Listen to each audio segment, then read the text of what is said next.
오늘은 그 부활절입니다. 우리 기독교의 그런 절기를 크게 두 가지로 나누면 하나는 부활절이고 하나는 성탄절입니다. 그래서 이 부활절은 성탄절만큼이나 이 큰 절기가 바로 이 부활절입니다. 그러면 부활절 자체가 왜 우리에게 큰 절기냐 하니까 예수 그리스도의 그런 부활 자체가 우리 신앙에 미치는 영향이 아주 크기 때문에 또한 큰 의미를 주기 때문에 이 부활절은 참 이 큰 절기 중에 하나다 하는 그런 부분이죠. 그러면 성경에서 보면 우리 예수 그리스도의 부활이 있죠. 예수님이 이제 부활하셨는데 그 예수 그리스도의 부활이 어디만큼 우리에게 중요하냐. 이것 자체가 고린도전서 15장 17절에는 이렇게 말하고 있습니다. 그리스도께서 다시 살아나신 일이 없으면 너희의 믿음도 헛되고 너희가 여전히 죄 가운데 있을 것이요 하는 이 말씀입니다. 다시금 이야기하면 뭐냐니까 부활절이 왜 우리에게 중요하냐. 예수 그리스도께서 다시 살아나신 일이 없다 그러면 우리의 믿음 있죠. 주일날 이렇게 막 신앙생활하고 또 수요예배나 금요 기도회나 우리가 막 활동하는 그런 모든 신앙생활 자체는 헛것에 지나지 않는다 하는 그 이야기예요. 그럼 달리 이야기하면 어떤 이야기인가니까 예수 그리스도의 부활 때문에 우리의 모든 그런 신앙생활은 의미를 가지게 된다 하는 그런 것 자체가 바로 첫 번째 아주 중요성이에요. 두 번째는 뭔가니까 너희가 여전히 죄 가운데 있을 것이요 이렇게 이제 기술하고 있습니다. 그래서 예수님의 그런 부활 자체가 우리에게 우리 믿음 자체가 의미 있는 믿음이 되게 하는 것이 예수 그리스도의 부활이다. 또 두 번째로 뭔가니까 그리스도의 부활이 없으면 우리는 여전히 죄 가운데 있는 것이다. 이렇게 이야기하는 거예요. 그러면 그리스도의 부활이 없으면 우리 죄는 해결 받지 못한다 하는 이 이야기인데 이 무슨 의미냐면 이런 부분이에요. 우리는 예수님을 뭐라고 부르느냐? 그리스도라고 불러요. 그래서 예수 그리스도 이렇게 부르거든요. 그리스도라 부르는 것은 어떤 의미인가니까 나를 죄 가운데서 구원하실 구세주다 이런 고백이에요. 나를 죄에서 구원하실 구세주다 하는 그분이 그 이름을 그리스도라고 이렇게 이야기해요. 그래서 예수님을 예수 그리스도다 이런 이야기죠. 그런데 만약에요. 예수님께서 십자가를 지시고 난 다음에 그대로 그것이 끝이었다. 이렇게 가정을 한다면 예수님은 우리의 그리스도가 될 수 없다 하는 그 이야기입니다. 그럼 이거는 뭐냐니까 우리를 죄에서 구원할 그리스도라 그러면 그 그리스도는 자기의 죽음의 문제를 해결하지 못하고는 결코 뭐가 될 수 없다고요? 우리를 구원할 능력도 없으며 우리를 구원하실 수도 없다 하는 그 이야기입니다. 그래서 예수님의 부활 자체가 우리의 신앙과 어떤 그런 밀접한 관계를 가지느냐 하니까 예수 그리스도가 십자가를 지고만 끝이었다 그러면 아무런 의미가 없어요. 단지 슬픈 일이죠. 왜냐니까 참되게 살려고 하시던 의인 한 분이 또 이 세상 사람들을 구원하려고 애쓰던 그분이 우리를 위해서 십자가에 돌아가셨다. 참 슬픈 일이고 참으로 안타까운 일이다. 이걸로 끝이 난다는 이야기입니다. 그런데 예수 그리스도가 그 죽음을 이기고 3일 만에 부활하셨습니다. 부활하시다 보니까 그 부활의 의미는 우리에게 어떤 의미가 되느냐. 그분이 바로 우리를 구원할 수 있는 권세를 가진 분이다. 그분이 우리를 구원할 수 있는 능력을 가진 분이다. 그래서 그분은 우리의 그리스도시다. 우리의 구세주시다. 이렇게 확정이 되어져 버린다 하는 그 이야기예요. 이것이 예수 그리스도의 그런 부활입니다. 그래서 로마서 14장 9절에는 이 말씀을 아주 구체적으로 이렇게 이야기하고 있습니다. 이를 위하여 그리스도께서 죽었다가 다시 살아나셨으니 곧 죽은 자와 산 자의 주가 되려 하심이라 이 말씀입니다. 그럼 조금 전에 제가 설명한 그 이야기죠. 예수님이 어떻게 했던 간에 아주 신실하게 살고 많은 사람들을 너무 사랑해가지고 참된 그런 의의 길로 이끌려 하시다가 십자가를 지었다는 이야기죠. 십자가를 지고 난 다음에 끝이라 그러면 그건 아무 의미가 없는 거예요. 십자가를 지시고 난 다음에 다시 살아나셨다는 이야기입니다. 다시 살아나시다 보니까 산자와 죽은 자의 주가 되셨다 이야기입니다. 구세주가 되셨다 이야기거든요. 그래서 예수님의 부활 자체가 이렇게 엄청난 정말 능력과 엄청난 결과를 가져오는 것이 바로 예수 그리스도의 그런 부활이었어요. 성경에는 어떤 내용이 가장 상세하게 기록되어 있느냐? 예수님의 십자가와 또 예수님의 부활의 과정을 아주 상세하게 기록해 놨어요. 그런데 이것이 비단 신약 성경에만 그래 되어 있는 게 아니고 이 신약 성경이 기록되기 이전, 즉 예수님이 이 땅에 오시기 이전에 약 700여 년 전에 이미 예수님이 이 땅에 오셔서 순환을 받으시고 또한 예수님은 죽음을 이기신다 하는 그런 내용 자체가 예언되어 있습니다. 그래서 예수님 당시에도 정말 예수님은 나는 3일 만에 부활한다. 나는 다시 산다 하는 것을 공언을 하셨어요. 이 공언을 하시다 보니까 유대의 그런 집권자들이 예수님을 십자가에 이렇게 못 박고 숨을 거두신 예수님을 무덤 위에 이렇게 무덤 위에 안장을 했는데 로마 군대를 동원해서 그 무덤을 지켰습니다. 왜 지켰느냐? 혹시 이분이 나는 3일 만에 부활한다 하는 이 사실은 자기들이 생각하기에는 이런 사실이 있을 수가 없다는 이야기죠. 그래서 혹시 그 제자들이 시체를 이렇게 도둑질하고 난 다음에 정말 예수님이 부활했다 이렇게 거짓말하면 안 되니까 그때 빌라도 총독에게 요청을 하는 거예요.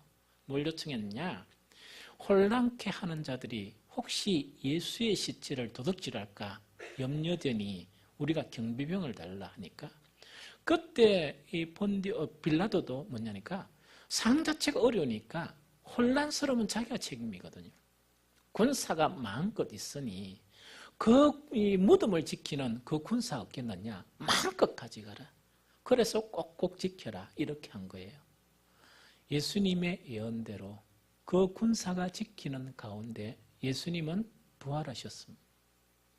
부활하신 그 사건 자체가 아주 성경에는 상세히 기록되어 있는데 보통 부활을 하고 난 다음에 부활을 했다, 나는 봤다 이 사건이 아니고 예수님은 부활하시고 난 다음에 며칠 동안 무려 40일 동안 그 제자들에게 모습을 보여주었습니다. 심지어 오늘 본문에 보면 일시에도 모습을 보여줬는데 500여 형제들에게 즉 주를 따르던 500명의 사람들에게 일시에도 그 모습을 보여주신 거예요. 기독교의 출발은요, 그리스도의 십자가만 있었으면 기독교는 없습니다. 기독교의 출발, 복음의 출발은 예수 그리스도의 부활 사건 그 자체가 바로 복음이었습니다.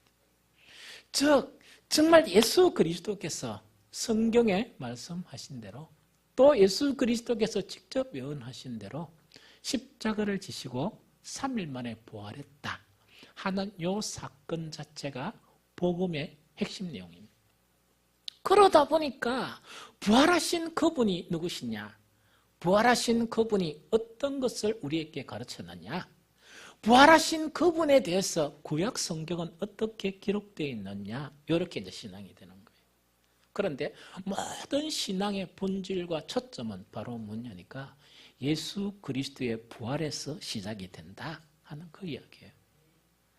또한 성경은 예수 그리스도의 부활 자체가 어떤 사건을 확정했느냐, 어떤 사실을 확정했느냐 하니까 로마서 1장 4절에 이렇게 되어 있습니다.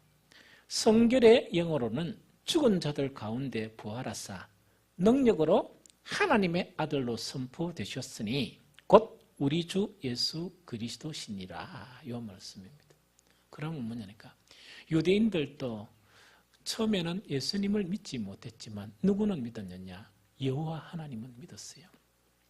그 여호와 하나님은 믿었는데 바로 자기들이 기다렸던 그 구세주 자체가 바로 예수 그리스도란 확실한 확정 자체는 뭐라고요?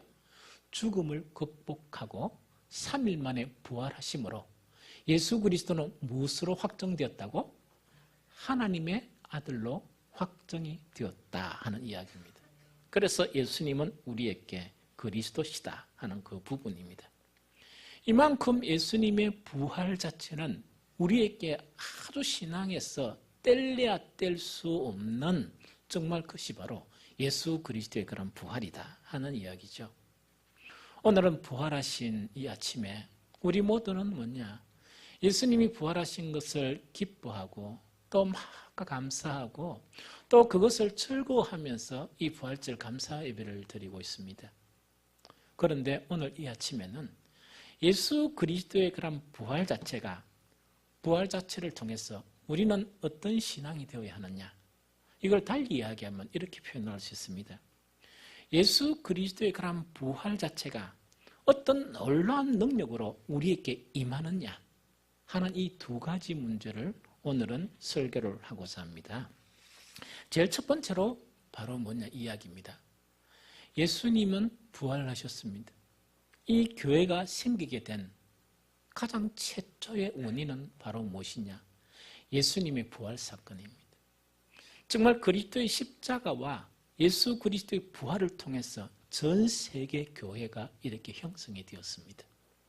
그런데 참 문제는 뭔가니까 많은 교회를 다니는 그리스도인들이 있지만은 예수 그리스도의 부활에 대한 믿음 자체가 확실하지 않는 사람들이 많다는 이야기입니다.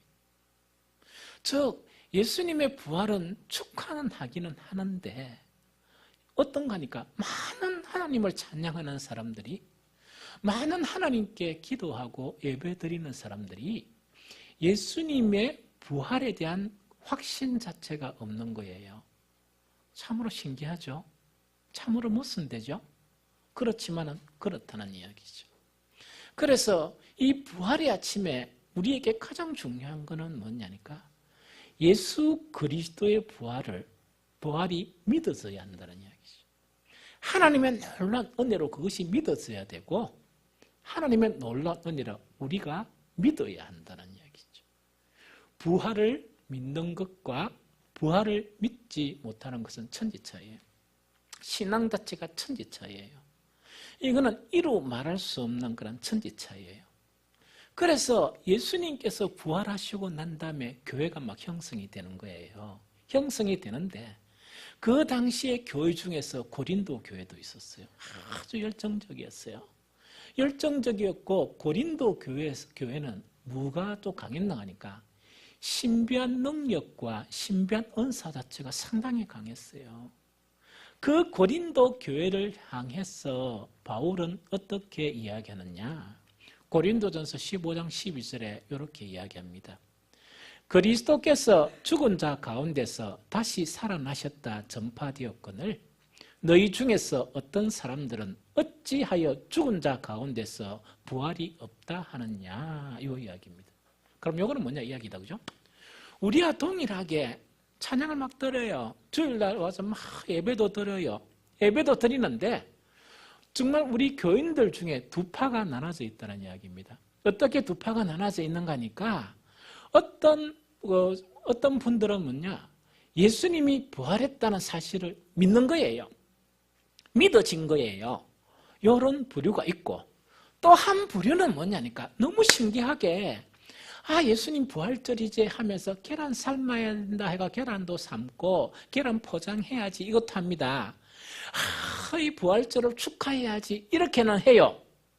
그렇지만은 뭐냐 정말 그 마음 가운데 어떻게 죽은 사람이 다시 살 수 있느냐 즉 예수님의 부활에 대한 것이 믿어지지 않는 사람이 있다는 얘기예요.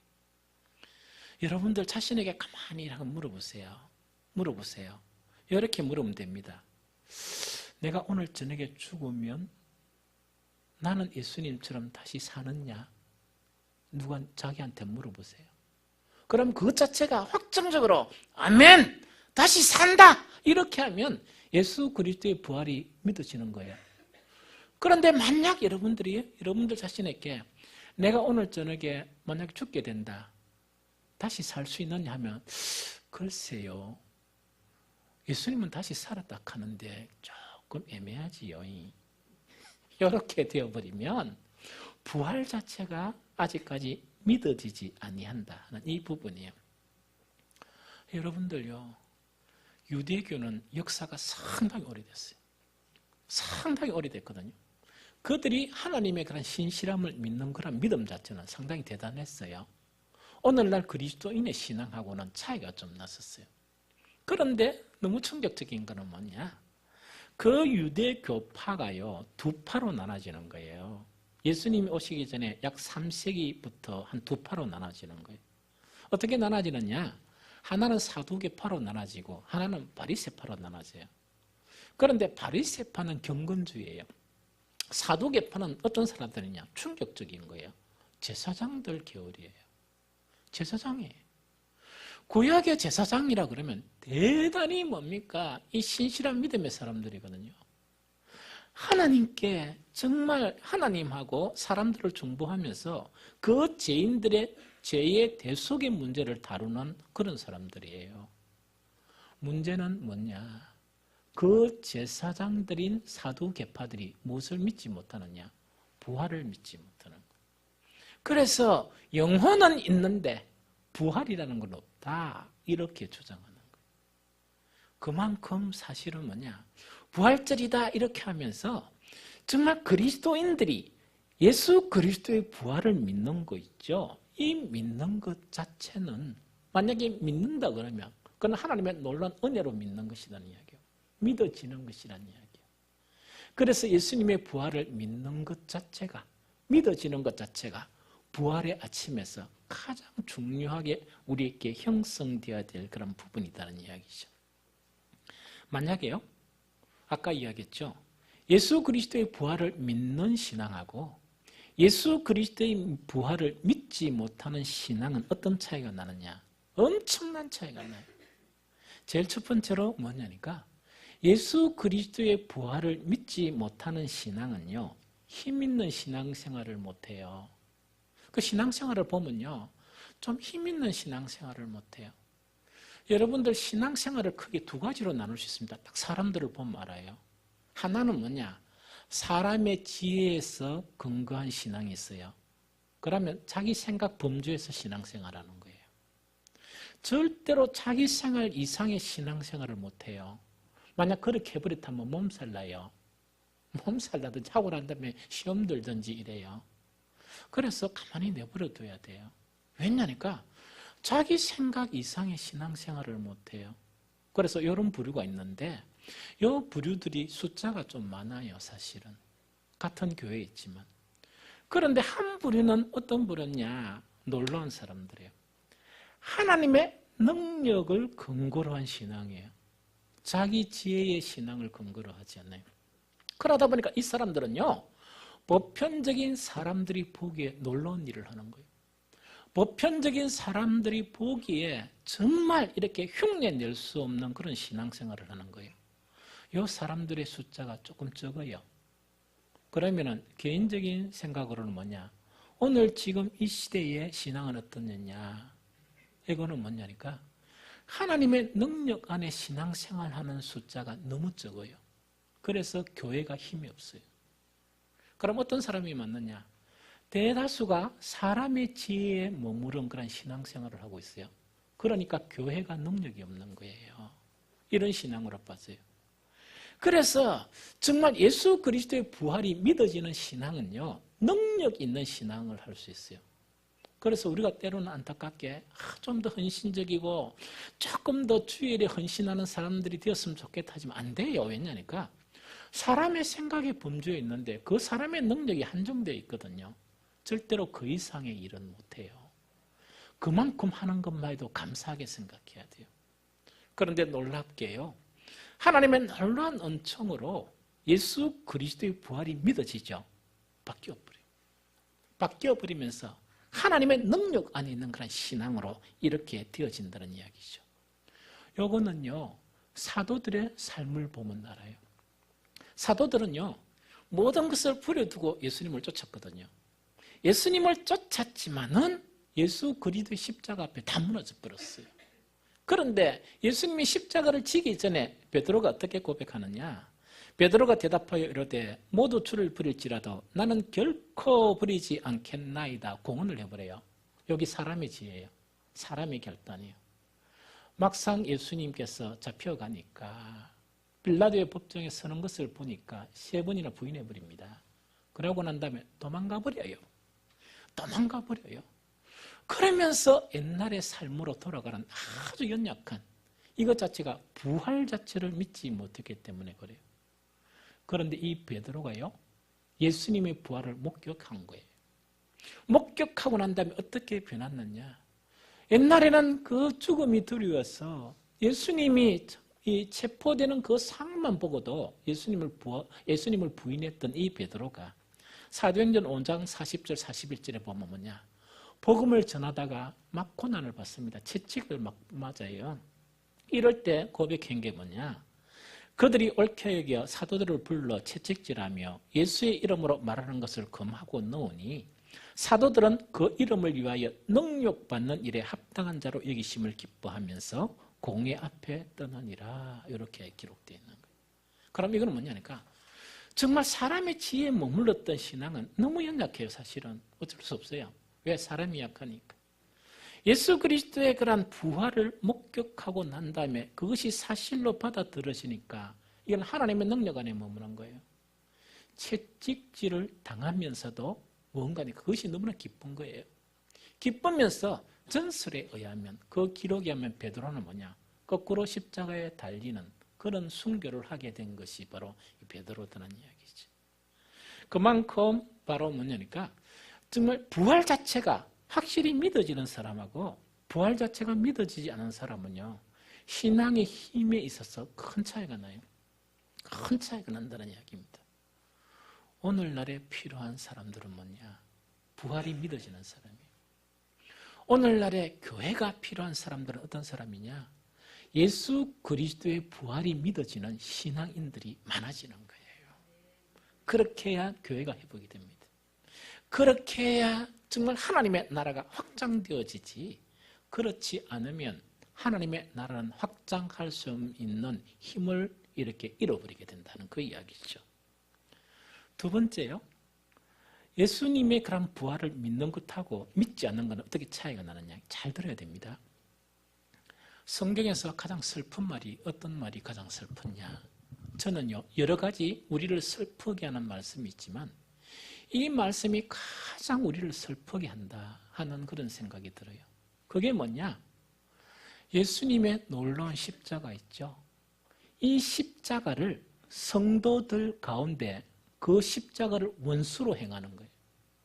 그 십자가를 모욕하면서 사는 거예요. 그것을 뭐라고 표현하느냐? 바울은 막 눈물을 흘리면서 그렇게 살아가는 교인들 있죠. 교인들을 보면서 정말 이들은 십자가를 원수로 행하느니라 하는 그걸 이야기합니다. 예수 그리스도께서 우리 죄를 위해서 십자가를 지었는데 그들의 삶을 통해서, 그들의 언행을 통해서 예수님의 십자가의 원수로 행한다는 그 이야기예요. 이게 얼마나 슬픈 이야기입니까? 그러면은 뭐냐니까 예수 그리스도의 십자가로 원수로 행한다는 것은 뭘 이야기하는 거니까 하늘나라를 근거로 해서 신앙생활을 하지 않고 주님을 근거로 해서 신앙생활을 하지 않고 신앙은 동일한데 그 모든 생각과 소원과 그 모든 목표가 세상이란 이야기거든요. 이게 십자가의 원수로 행한다 이야기입니다. 그럼 성경을 구체적으로 읽어드릴게요. 빌립보서 3장 18절 21절에는 이렇게 되어 있습니다. 잘 들어야 됩니다. 내가 여러 번 너희에게 말하였거니와 이제도 눈물을 흘리며 말하노니 이야기죠. 여러분들 빌립보 교회가 얼마나 대단한 교회인 줄 압니까? 빌립보 교회, 그 사도 바울의 서신을 보면 빌립보 교회를 향한 서신을 개인 서신이라 이야기합니다.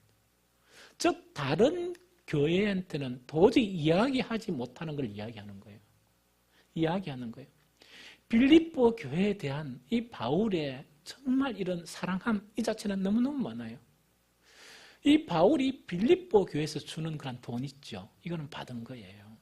받으면서 뭐냐 할까 선교로 서고 막 이렇게 한 거예요.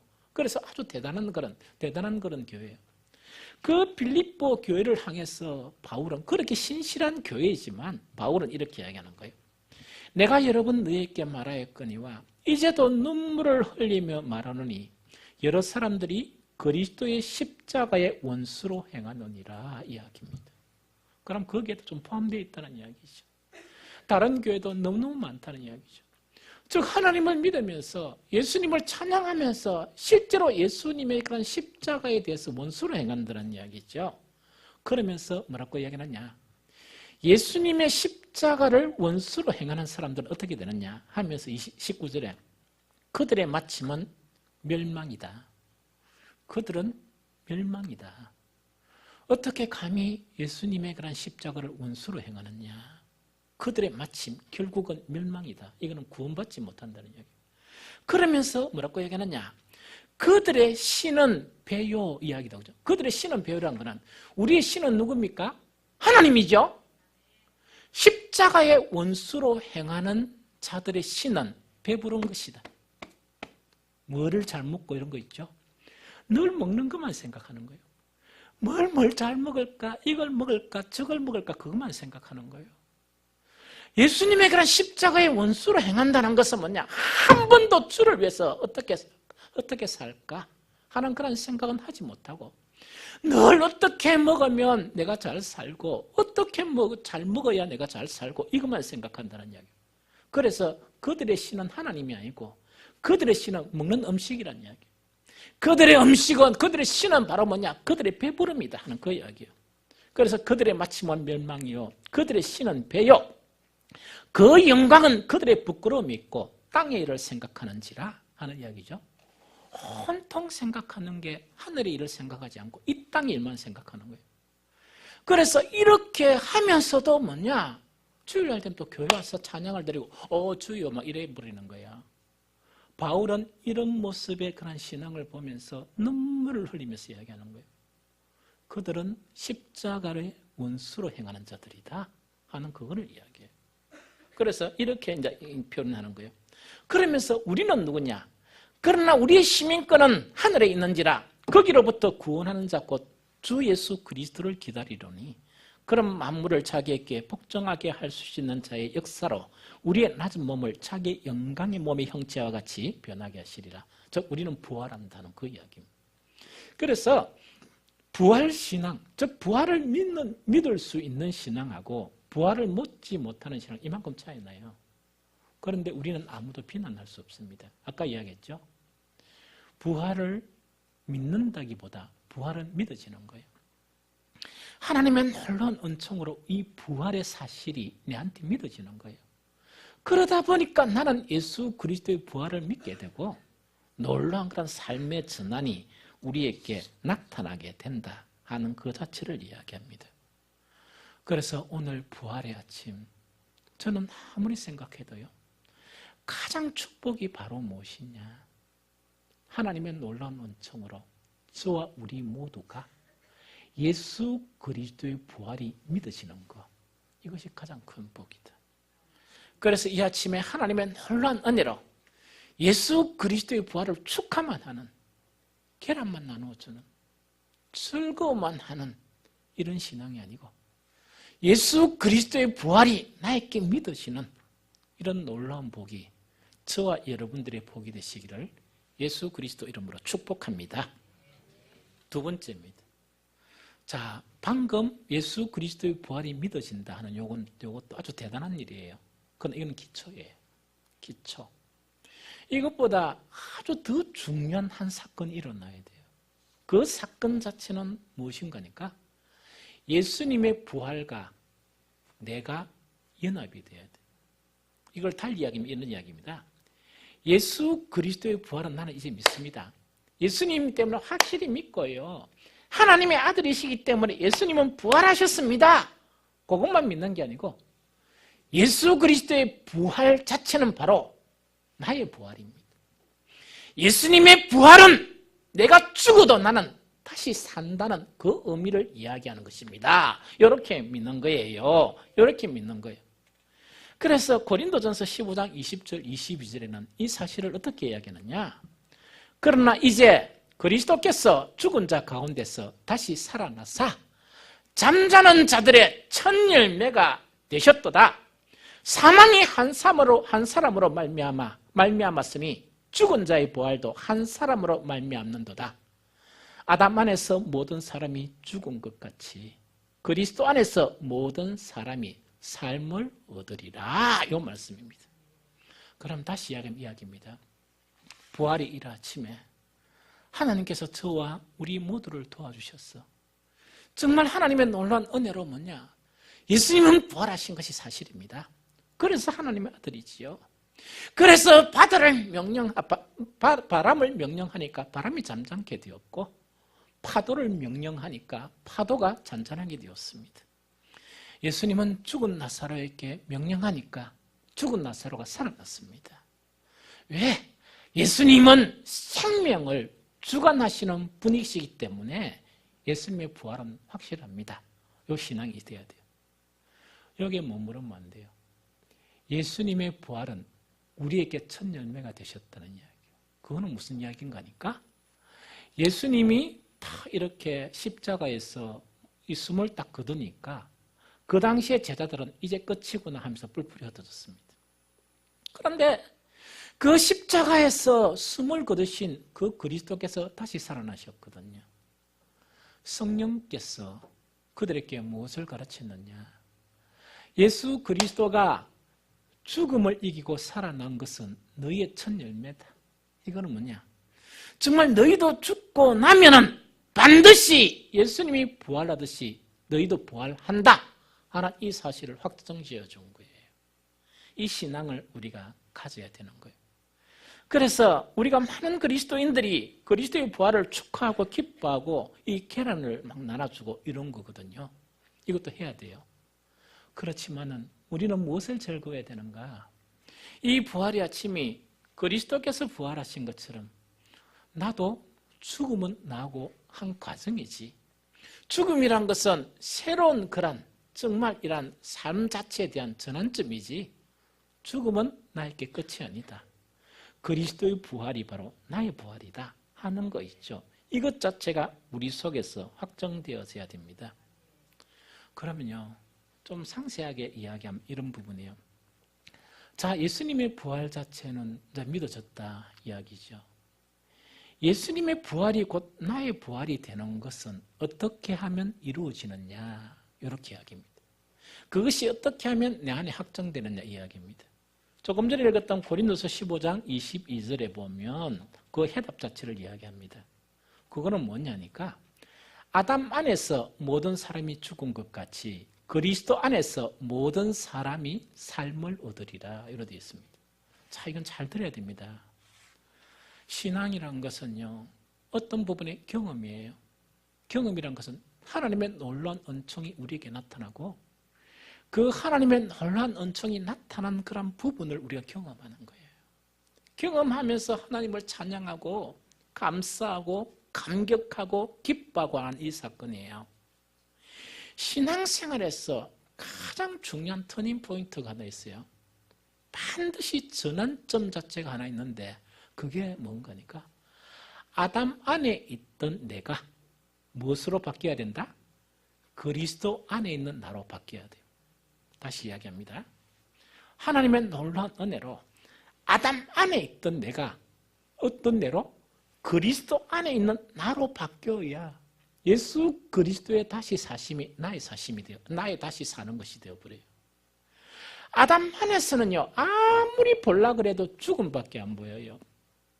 아담 안에서는 아무런 그런 철학이나 모든 이론이나 죽음을 극복하고자 하는 그 모든 것 자체를 이렇게 초집중할지라도 아담 안에는 죽음밖에 안 보여요. 왜? 아담 안에 있는 모든 사람은 죽고 난 다음에 아무도 못 봤다는 이야기죠. 우리 할아버지도 죽고 난 다음에 못 봤고 할머니도 죽고 난 다음에 못 봤고 내가 그렇게 막 힘들게 사랑하던 그 사람도 죽고 나니까 다시 못 봤다는 이야기예요. 아담 안에서는 죽음밖에 못 봅니다. 살다가 죽는 것밖에 못 봐요.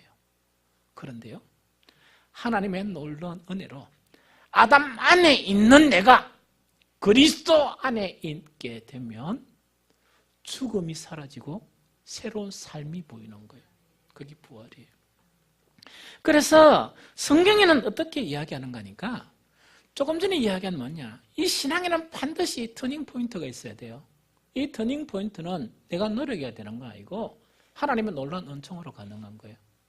그래서 이 터닝 포인트를 갖다가 아담 안에서의 삶하고 그리스도 안의 삶 이렇게 표현하기도 하고, 또 성경에는 만약에 고린도서 5장 17절에 보면 일어났습니다.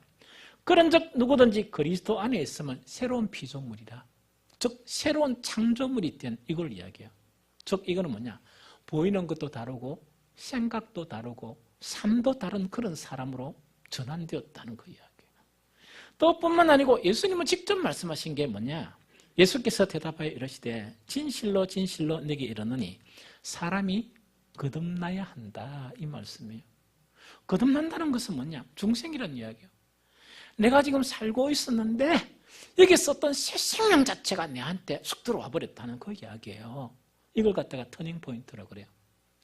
즉 예수 그리스도의 부활 자체가 내 부활로 받아들이는 사건은요, 아담 안에서는 아무리 생각해도 안 돼요. 아담 안에서는 아무리 기도해도 안 돼요.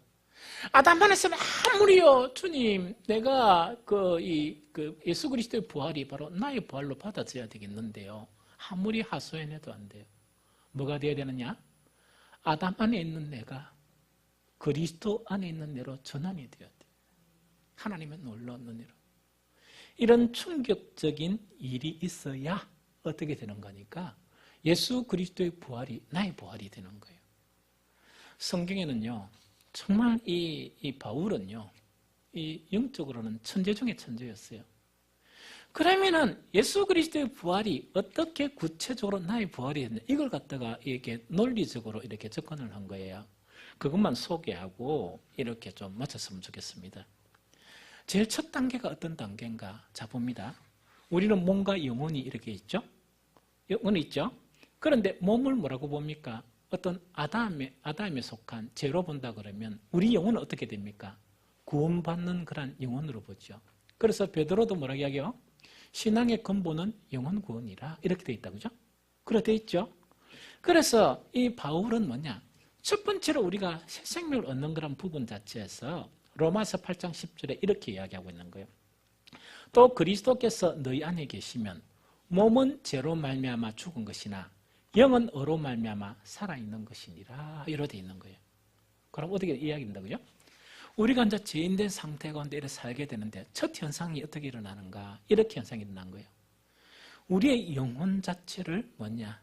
정말 하나님의 말씀으로 먼저 이렇게 살린다는 그 이야기예요. 몸은 어디로 들어갑니까? 이건 흙으로 들어가죠? 몸은 흙으로 들어가면서 죽을 것이지만 영혼 자체는 산다, 이렇게 되어 있어요. 이렇게 딱 되면 사도개인의 이론이 맞아요. 사도계파의 이론들이 맞아요. 그런데 그 이후에 바로 로마서 8장 11절에 어떻게 났냐, 두 번째 단계를 이야기하는 거예요. 예수를 죽은 자 가운데 살리신 이의 영이 너희 안에 거하시면, 예수를 죽은 자 가운데 살리신 이의 영이 우리 안에 거하시면, 그리스도 예수를 죽은 자 가운데서 살리신 이가 너희 안에 거하시는 그의 영으로 말미암아 너희 죽을 몸도 살리느니라, 요 이야기. 그래서 그리스도의 부활은 뭐냐? 우리의 영혼만 이렇게 구원받는 게 아니고 바로 뭐라고요? 우리의 몸도 구원을 받는다는 이야기요. 이게 예수님이 재림할 때 우리는 그리스도의 부활이 우리에게 나타나는 그런 것에 대해서 바울은 이렇게 설명하고 있다는 그 부분이죠. 이제 정리하겠습니다. 그리스도의 부활 자체가 확실히 믿어지면, 또 그리스도의 부활이 나의 부활이 되어지면 우리는 새 관점의 삶을 살게 돼요. 우리가 한 번도 경험하지 못했던 그런 삶을 살게 돼요. 그거는 뭐냐? 하나님의 자녀로, 하나님의 사람으로 이 세상 사람과 다른 그런 차원의 삶을 살게 됩니다. 그래서 그것을 구체적으로 이야기하면 첫 번째로 로마서 8장 12절 13절, 그러므로 형제들아 우리가 빚진 자로 돼 육신에 져서 육신대로 살 것이 아니라 하는 이야기죠. 그러면서 영으로서 몸의 행실을 죽여가면서 산다, 이야기예요. 이게 부활의 소망을 가진 그리스도인들이 살아가는 삶의 방식입니다. 그래서 이런 삶 자체가 그리스도의 놀라운 그런 부활이 여러분들의 부활이 되고 그리스도의 부활이 믿으심으로 말미암아 진정한 이런 삶을 살기를 바랍니다. 또 그것뿐만 아니고 바울은요. 부활에 대한 고린도전서 15장을 제일 마지막에 마치면서 이렇게 이야기합니다. 우리 주 예수 그리스도로 말미암아 우리에게 승리를 주시는 하나님께 감사하노니 그러므로 내 사랑하는 형제들아 견실함이 흔들리지 말고 항상 주의 일에 더욱 힘쓰는 자들이 되라 하는 이 말씀입니다. 우리는 이 땅의 일은 일용할 양식만 있으면 돼요. 또 이 땅은 언젠가는 끝이 나요. 예수 그리스도의 부활 자체가 우리의 부활이 되게 되면 누구든지 주의 일에 힘쓰는 힘 있는 하나님의 친백성이 되어진다는 이야기죠. 이런 놀라운 그런 사건이 그리스도의 부활을 기념하는 아침에 저와 여러분들의 신앙과 복이 되시기를 예수 그리스도 이름으로 축복합니다. 예.